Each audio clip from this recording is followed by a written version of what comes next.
आज movie day पर Insidious 3, 4 और 5 की बात करते हैं। पिछली मूवी डे पर इंसीडियस 1 और 2 की बात हुई थी। 2015 में ये मूवी रिलीज हुई थी। इसका $11 मिलियन बजट था और $113 मिलियन इसको प्रॉफिट हुआ। अब जैसा कि मैंने पिछली वीडियो में ये कहा था कि एलिस नहीं मरती, जो कि जॉश मैरेलिन उसे मारने की कोशिश करता है, वो तो मैंने दिल रखने के लिए कहा था, लेकिन असल में एलिस बेचारी मर जाती है। और जो 3 और 4 इसके पार्ट्स हैं वो इसके प्रीक्वल्स हैं, यानी इंसीडियस 1 से भी पहले एलिस क्या क्या करती थी और किस तरह उसका बचपन गुजरा वो सब। खैर इसके चैप्टर 3 में एलिस के पास एक लड़की आती है जिसका नाम क्वीन होता है। उसके साथ वही सब कुछ हो रहा होता है जो कि इंसीडियस 1 में डॉल्टन के साथ होता था। उसने एलिस के बारे में बहुत सुना होता है कि वो रूहों के मामले में काफी ज्यादा एक्सपर्ट है, उनको देख सकती है और अगर कोई बुरी रूहें पीछे पड़ी हो उनको रोक सकती है, इसीलिए वो उसकी मदद को जाती है। अब एलिस ने बहुत टाइम से ये काम छोड़ दिया होता है, इसलिए वो उसको वहीं मना कर देती है। बेचारी लड़की क्वीन भी वहाँ से चली जाती है मायूस होकर। जब से वो लड़की एलिस से मिलकर गई होती है तो एलिस को बुरे बुरे ख्वाब आने शुरू हो जाते हैं और वो समझ जाती है कि वो लड़की वाकई मुसीबत में है और उसे मदद की जरूरत है। और वहाँ लड़की की हालत और ज्यादा खराब होती जा रही होती है क्योंकि उसके पीछे एक बहुत ही भद्दी किस्म की बदबू फिर रही होती है और वो एक बूढ़े शख्स की होती है जिसने ऑक्सीजन मास्क पहना होता है। खैर एलिस उसके घर तो चली जाती है और उसे मदद भी ऑफर करती है, लेकिन जैसे ही वो प्रोसीजर स्टार्ट करती है उसकी खुद की जान खतरे में पड़ जाती है क्योंकि उसकी इर्द गिर्द की रूहें उसे मारना चाहती हैं। खैर ये सब होने के बाद और अच्छा खासा झटका खाने के बाद एलिस फिर से कहती है कि मैं ये काम नहीं कर सकती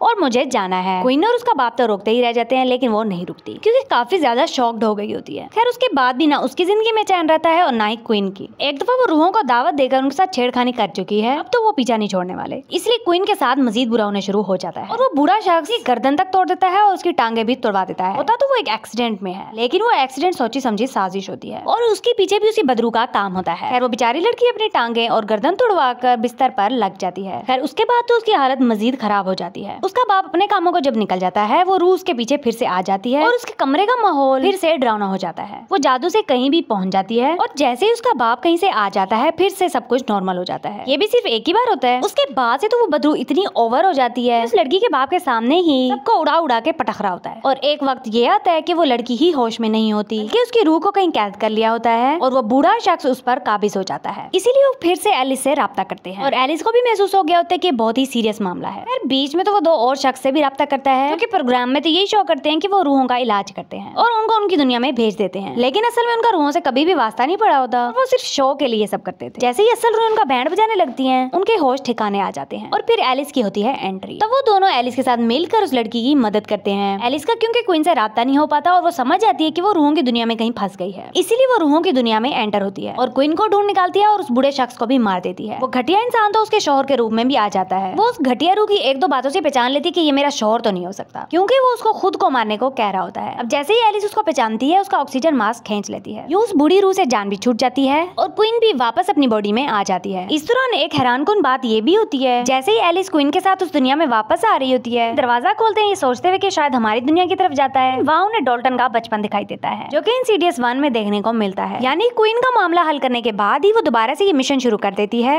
और जॉर्ज से दोबारा और डॉल्टन से पहली बार मिलती है। खैर इस मूवी के एंड पर एलिस बहुत ज्यादा पुरजोश दिखाई देती है कि क्वीन के मामले के बाद से वो दोबारा से दूसरे लोगों के वेलफेयर के लिए काम शुरू कर देती है जो रूहों से उकताए हुए हैं। खैर एंडिंग भी इसकी हैप्पी ही होती है। उसके बाद आती है इंसीडियस 4 जो कि इससे काफी ज्यादा कनेक्टेड है, यानी कि एलिस उसकी फैमिली और उसके बचपन से फिर बुढ़ापे तक जाते हुए उसने क्या क्या फेस किया, उसका फैमिली रीयूनियन और उसकी जो स्पेशल पावर्स हैं उनको उसके घर वालों ने एक्सेप्ट किया भी या नहीं, अगर किया भी तो उसे क्या क्या भुगतना पड़ा उसके बाद एक्सेप्ट हुआ, उसकी पावर्स कैसे शुरू हुई, उसका एक भाई भी था, उसका बाप कैसी नेचर का मालिक था और वो जो रेड डोर है जिसका जिक्र इंसीडियस पार्ट 1 में ही हो गया था वो कैसे खुलता है, इसके पीछे क्या कहानी है वगैरह वगैरह। अगर फैमिली में कोई भी शख्स या कोई बच्चा स्पेशल पावर्स के साथ है तो बाकी लोग उस पर यकीन नहीं करते और उसे पागल समझते हैं या फिर वहम कहकर इग्नोर कर देते हैं। उसका बाप भी ऐसे ही करता होता है। एलिस शुरू से ही रूहों को भी देख सकती है। अलबत्ता एक औरत उसे जो कि रूह लगी थी वो एंड पर जाकर पता लगता है कि वो असल में औरत थी जो मदद की तलबगार थी, लेकिन उस वक्त एलिस को ये लगा कि वो भी रूह है इसलिए बाप को बता दिया और बाप जो गन खोल के खड़ा था उसे पता था कि वाकई वही औरत होगी जिसे मैंने बंद करके रखा हुआ है। चाहे उसका बाप भी इविल स्पिरिट के कब्जे में ही था वरना शायद ना तो वह एलिस पर कभी जुल्म करता और ना ही गुस्सा करता। इस मूवी का नाम इंसीडियस द लास्ट की है, यानी जिस इविल स्पिरिट ने एलिस को झांसे में लेकर चाबी थी और फिर उससे वो दरवाजा खुलवाया ताकि वो और ज्यादा आजादी के साथ बुरे काम कर सके और दूसरे इंसानों से करवा सके। वो सिर्फ और सिर्फ एलिस को अपना दुश्मन समझता था। इसकी वजह से वो उसके बाप को भी कंट्रोल करके सिर्फ एलिस के साथ ही बुरा करवाता था। उसकी माँ बेचारी भी मर जाती है इन्हीं रूहों के चक्कर की वजह से। फिर उसका बाप दोबारा से उस पर गुस्सा करता है, उसे मारने की भी कोशिश करता है। उस सब के लिए फिर एलिस बच जाती है, लेकिन जैसे जैसे मूवी आगे बढ़ती है एलिस ये भी बचपन का ख्याल देखती है कि फिर वो अपने बाप के घर से भाग गई थी और उसका भाई भी उसकी इस नेचर से तंग था कि वो रूहों को देख सकती है, लेकिन उसका भागना भी उसके भाई को अच्छा नहीं लगा था, जिसकी वजह से उसकी जब अपने भाई के साथ मुलाकात होती है वो अनजान सा बन रहा होता है, क्योंकि मूवी में जहाँ जहाँ एलिस अपना बचपन देख रही होती है, साथ ही साथ वो अपनी प्रेजेंट लाइफ भी जी रही होती है। वो एक केस सॉल्व करने के लिए अपने उसी पुराने घर में जाती है। पहले तो वो नहीं जाना चाहती होती, क्योंकि जब उस शख्स ने एड्रेस लिखवाया वो जान गई कि ये उसी का घर है। घर से उसकी बहुत बुरी यादें जुड़ी थी, लेकिन फिर भी उसे एक बेकरारी सी होती है और वो वहाँ पहुंच ही जाती है। खैर जैसे ही वो उस घर में जाती है, आहिस्ता आहिस्ता उसकी सारी मिस्ट्रीज सॉल्व हो जाती हैं, जो कि उसने कभी सोचा भी नहीं था कि ऐसा हो सकता था। यानी उस औरत का भूत जो उसे बताने की कोशिश कर रहा होता है कि उस वक्त मैं जिंदा थी, अब एक और औरत भी फंसी हुई है जो कि कहीं ना कहीं फिर से मर सकती है। अब जिस शख्स ने उसको कॉल की थी अगर मेरे स्पिरिट वाला मामला हल करें, उसकी अपनी हकीकत खुल जाती है। चाहे उस भूत के कब्जे में ही रहते हुए उसने एक औरत को बांध कर रखा होता है, जैसा कि एलिस का खुद का बाप भी करता था। यूं वो कड़ी से कड़ी मिलाती है और उसे ये समझ आ जाती है कि उसका बाप असल में उस पर जुल्म नहीं करता था, बल्कि उससे करवाया जाता था। और इसी तरह उसको बहुत से ढांचे भी मिलते हैं जो कि इस मूवी के विलन के कारनामे होते हैं, यानी वो की वाला। उसके बाद होता ही है कि जैसे उसकी मुलाकात उसकी भतीजियों से होती है, वो गोस्ट उन दोनों के भी पीछे पड़ जाता है, दोनों को पकड़ लेता है और उन्हें कंट्रोल में कर देता है। अब एलिस को भिनक पड़ जाती है और वो उन्हें बचाने पहुंच जाती है। उसका भाई भी तब भी उसे बदगुमान होता है कि सब तुम्हारी वजह से हुआ है, लेकिन जैसे ही वो उसकी बेटियों को बचाती है उसका भाई भी ठीक हो जाता है। और तो और इसमें एक अच्छी चीज ये भी देखने को मिलती है, वैसे तो एलिस के बाप ने सारी जिंदगी उसको मार मार कर हशर किया होता है, लेकिन एंड पर जब वो गोस्ट उसे कह रहा होता है कि एलिस को मारो, तब वो उसकी बातों में नहीं आता कि एलिस को वो डंडा पकड़ा देता है। यूं एलिस उसे मात दे देती है, वो भी अपने बाप की मदद से। खैर इसके बाद ही वो डॉल्टन और जॉर्ज से मिलती है, लेकिन पार्ट 5 पार्ट 2 के बाद की स्टोरी है। इंसीडियस पार्ट 4 का बजट तो $10 मिलियन था,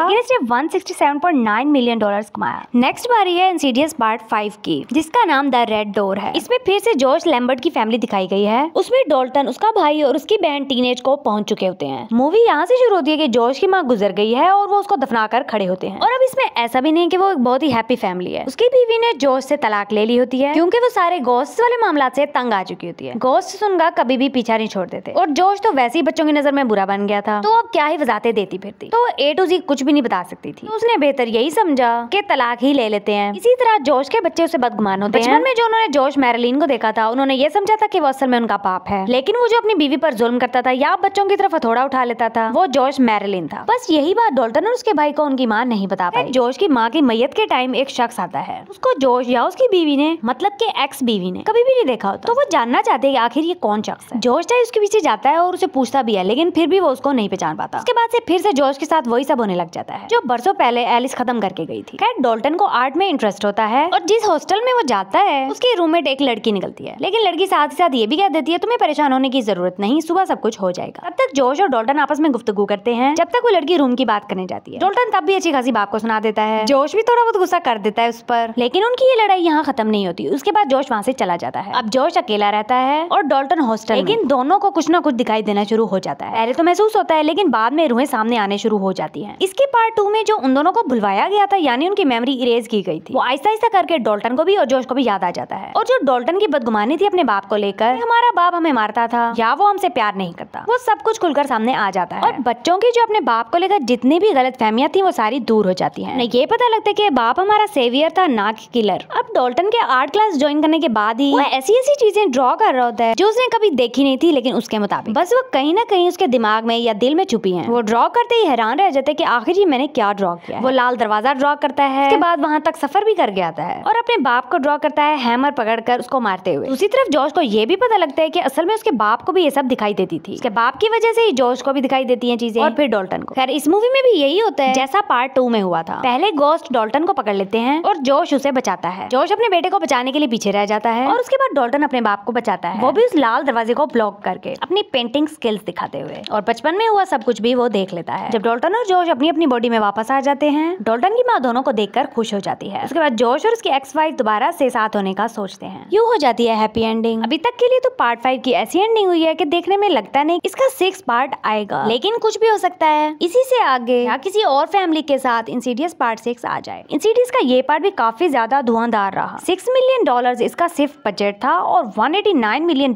इसने प्रॉफिट कमाया।